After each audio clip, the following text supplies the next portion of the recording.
Students, आज हम part 3 त्रिभुज का आखिरी प्रश्न संग्रह 3.5 देखेंगे।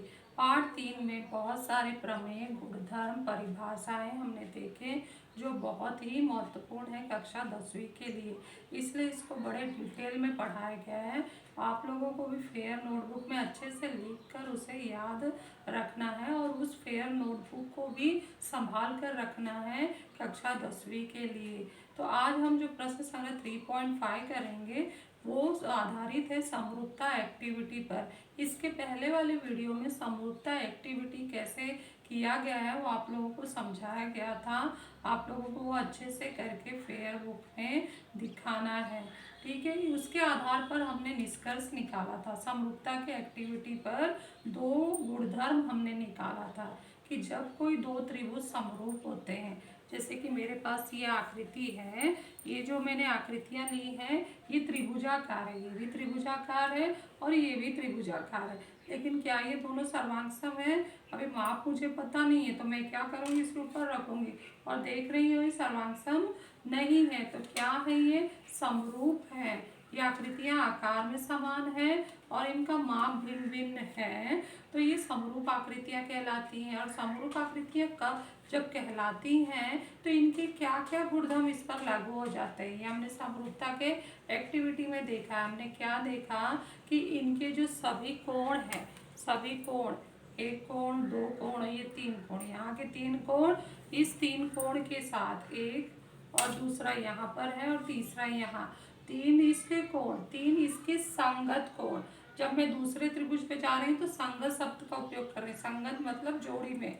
तो कोण, सभी कोण कैसे हो जाते हैं? सर्वांगसम। हम माप कर चांदी से देखेंगे, जैसे कि हमने एक्टिविटी में किया है, सभी कोणों के माप कैसे आते हैं? समान होते हैं। और संगत भुजाओं का अनुपात हमने क्या किया था? हमने किया था कि इस भुजा का माप लेकर इस त्रिभुज के भुजा के माप के, इस त्रिभुज के भुजा के माप का क्या साथ में हमने निकाला था? अनुपात। क्योंकि हम देख रहे हैं कि ये एक बड़ा है और ये एक छोटा है, तो ये दोनों समान तो होंगे नहीं, तो करना क्या है, हमें अनुपात निकालना है।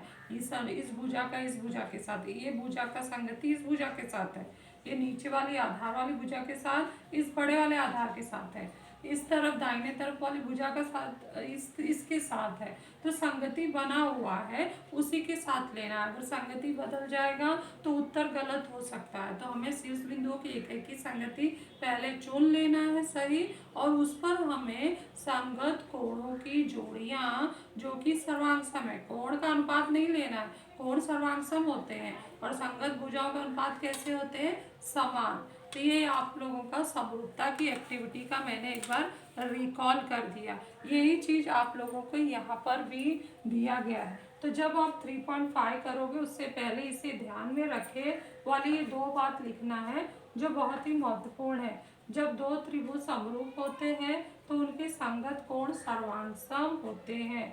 जब दो त्रिभुज समरूप होते हैं तो उनके संगत भुजाएं समानुपात में होते हैं। तो बताओ हमने ये कहाँ पढ़ा था? हमने ये समरूपता की एक्टिविटी में करके गुणधर्म निष्कर्ष में ज्ञात किया था।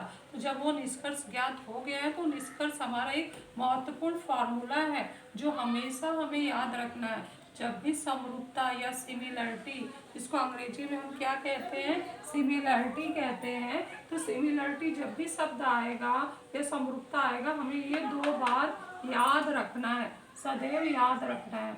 अब हम आगे ये दो पॉइंट लिखने के बाद पेज 47 पर जो उदाहरण है वो बहुत ही महत्वपूर्ण उदाहरण है 10वीं क्लास के लिए। उसको अच्छे से फेयर बुक में पढ़कर समझकर लिखना है जो इन दो बातों पर आधारित है, ठीक है। तो इसके बाद प्रश्न संग्रह 3.5 शुरू करते हैं। इसमें 3 सवाल दिए गए हैं। तीनों सवाल के लिए बारी बारी से क्वेश्चन पढ़ रहे हैं। यदि त्रिभुज XYZ समरूप त्रिभुज LMN हो तो उनके सर्वांगसम संगत कोणों के नाम लिखो और संगत भुजाओं के अनुपात भी लिखो। तो देखा तुमने यहाँ पर त्रिभुज XYZ समरूप त्रिभुज LMN है। जब कोई दो त्रिभुज समरूप होते हैं तो ये जो चिन्ह लगा हुआ है हमारा नीचे, यहाँ पर जो चिन्ह दिखाई दे रहा है ये समरूपता का चिन्ह है, इसको समरूप कहते हैं। तो इसका आंसर लिखना होगा तो जो दिया है वो पहले लिखते हैं। त्रिभुज XYZ समरूप त्रिभुज LMN। कारण लिखेंगे दत्त, हमने लिख लिया। फिर हमने को बोला गया कि सर्वांगसम संगत कोणों के नाम लिखो, तो इसको मैं अलग से इंक से लिख के दिखा रही हूँ। सर्वांगसम संगत कोण, कोणों के नाम लिखना है। तो संगत कोणों के नाम कैसे आएगा? एकाएकी संगति हमारा यही है, x के साथ L, y के साथ M और z के साथ M, क्योंकि यह सवाल में दिया नहीं है। तो जो नाम त्रिभुज का है उसी को एकाएकी संगति मानेंगे। और कोण x सर्वांगसम, सर्वांगसम है ना कोण x, किसके साथ सर्वांगसम? कोण L। दूसरा हम क्या लिखेंगे? कोण y सर्वांगसम कोण M। और तीसरा क्या लिखेंगे? कोण Z सर्वांगसम कोण N। तो इस तरह से हमारा ये उत्तर पूरा हो गया पहला। बहुत आसान सा है, यही चीज ऊपर लिखा गया है। ये जो लिखा है वही चीज हमने लिखा है। ये गणितीय रूप है, ये शाब्दिक रूप है। और ध्यान देना ये बीच में जो चिन्ह है सर्वांगसम का है और ये समरूप है। समरूप का चिन्ह में तुम देखोगे कि जो S लेटर है वो लेटा हुआ है और नीचे जो सर्वांगसम में हम डबल लाइन बनाते हैं वो यहाँ नहीं होता है। तो हमेशा याद रखो ये सर्वांगसम का चिन्ह है, ये समरूप का। समरूप में अगर डबल लाइन लगा दिए तो ये समरूप नहीं कहलाएगा, सर्वांगसम कहलाएगा और उसका पूरा अर्थ का अनर्थ हो जाएगा। इसलिए जब भी समरूप आए, सिमिलर आए, तो हमें लेटा हुआ S बना देना है। ठीक है, नेक्स्ट अभी हमारा दूसरा क्वेश्चन क्या है इसमें कि संगत भुजाओं के अनुपात लिखो। संगत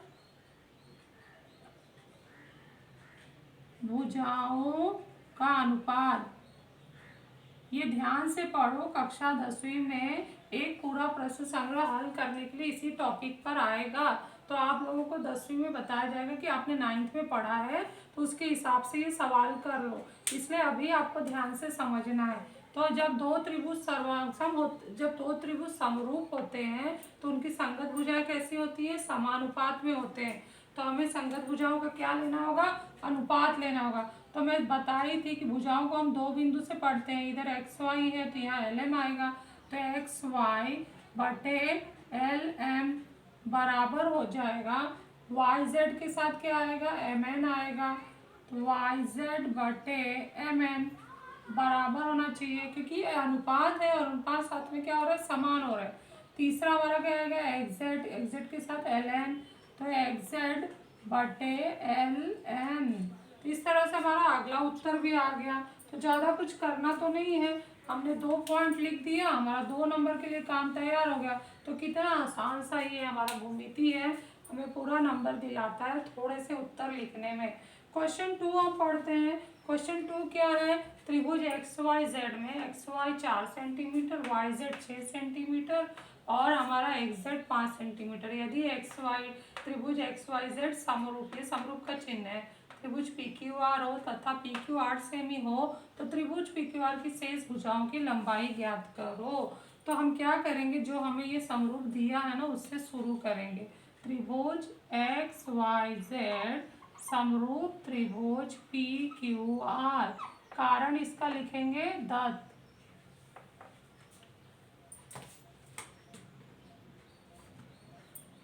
नेक्स्ट हम इसके बाद क्या लेंगे? जब दो त्रिभुज समरूप होते हैं तो उनके संगत भुजाएं कैसी होती है? समानुपात में। हम संगत भुजाएं क्यों लिखेंगे?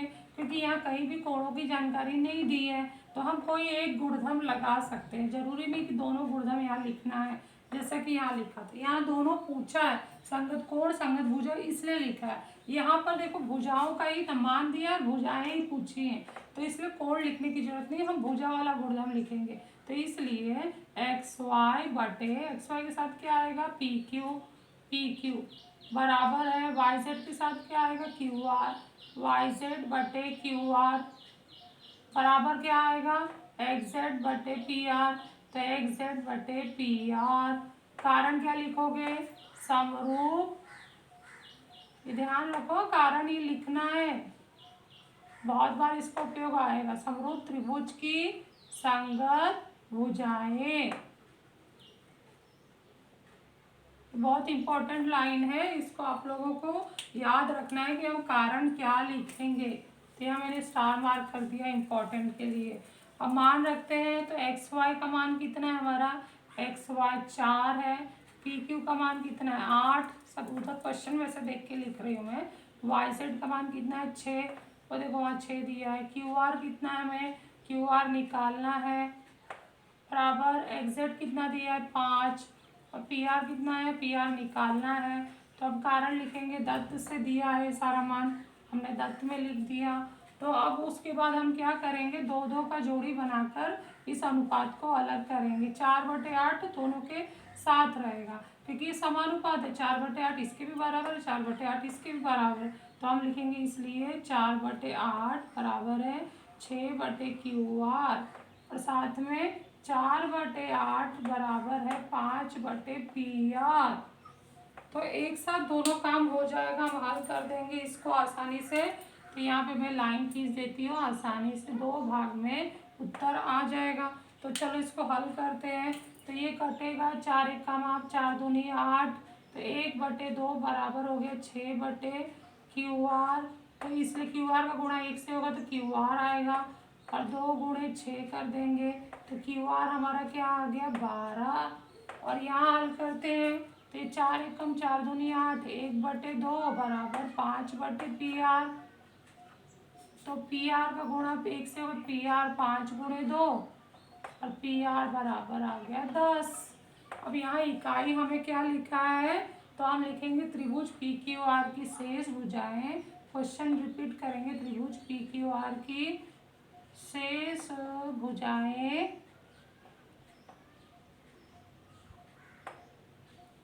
की लंबाई क्रमशः हमारा क्या है 12 सेमी लगाना है, 12 सेंटीमीटर तथा 10 सेंटीमीटर। तो इस तरह से हमारा ये उत्तर आ गया। बहुत आसान सा सवाल था, लेकिन ये जो है बहुत ही इम्पोर्टेंट है कक्षा 10वीं के लिए। 10वीं में इस तरह के प्रश्न पूछे जाते हैं, तो आप लोगों को ध्यान में रखना है। क्वेश्चन 3 क्या है, समरूप त्रिभुजों की जोड़ी की कच्ची आकृति बनाइए। समरूप त्रिभुजों की जोड़ी यानी 2 त्रिभुज हमें लेना है, जैसे कि मैंने अभी बताई हूँ आपको। इस तरह से 2 त्रिभुज बनाने हैं। यहाँ पर कच्ची आकृति बनाइए, उन्हें नाम दे, फिर नाम देना है उनको, फिर उनके सर्वांगसम कोणों पर समान चिन्ह दर्शाना है, और त्रिभुजों की संगत भुजाओं की लंबाइयां समानुपात में हो ऐसे ही संख्याएं दर्शाना है। तो समानुपात में होने के लिए हमें संख्याएं भी लिखकर दिखाना है। तो चलो पहले त्रिभुज बना लेते हैं। जरूरी नहीं कि हम त्रिभुज नाप कर बनाए, त्रिभुज को हम बिना नापे भी बना सकते हैं, क्योंकि वो एक कच्ची आकृति है। बस ये ध्यान देना है कि उसका जो आकार हो वो समान हो।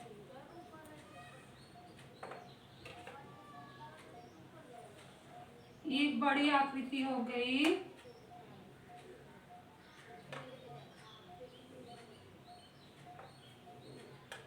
और दूसरा उसके साथ ये देखो मेरी आकृति तैयार होगी। दोनों लग रहे हैं समरूप। क्या ये दोनों सर्वांगसम है, बताओ क्या ये दोनों सर्वांगसम है? नहीं, एक दूसरे पर रखेंगे तो एक दूसरे को ढकेंगे नहीं। जैसा कि मैंने ये इसके और इसके साथ बताई थी, ऐसे ही हूबहू मैंने बना दिया है। तो इसलिए ये दोनों भी आकृतियां क्या है, समरूप है। समरूप है तो इसका नाम लिखने के लिए बोला है, ABC लिख दिया, यहाँ पे PQR लिख दिया।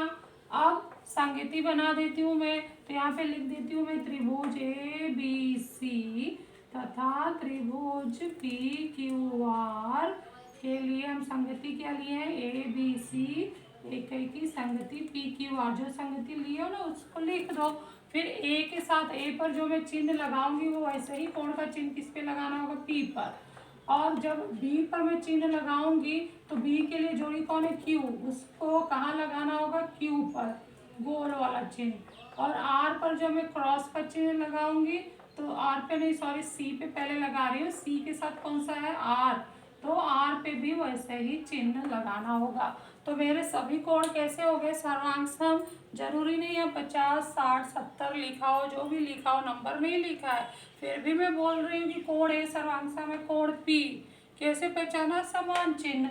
कोण बी सर्वांग कोण क्यू कैसे पहचाना, समान चिन्ह। कोण सी सर्वांग कोण आर कैसे पहचाना, समान चिन्ह। तो उन्होंने बोला था सर्वांग कोणों के समान चिन्ह से दर्शाओ, मैंने दर्शा दिया। यहाँ पर मेरा एक काम पूरा हो गया। नेक्स्ट बोला है कि संगत भुजाओं की लंबाइयाँ समानुपात में हो ऐसे नंबर यहाँ पर लिखो। तो हमें नंबर लिखना है। तो हम नंबर जैसे अभी हम क्या देख सकते हैं, जैसे यहाँ मेरा ये बड़ी भुजा है तो मैं अपने से इसको 4 सेंटीमीटर लिख देती हूँ। तो ये मेरा 2 सेंटीमीटर ले लेती हूँ। इसके बाद ये 6 सेंटीमीटर, इसको मैं 6 सेंटीमीटर ले लेती हूँ। तो ये मेरा हो गया 3 सेंटीमीटर और ये 10 सेंटीमीटर लेती हूँ। तो ये हो गया 5 सेंटीमीटर।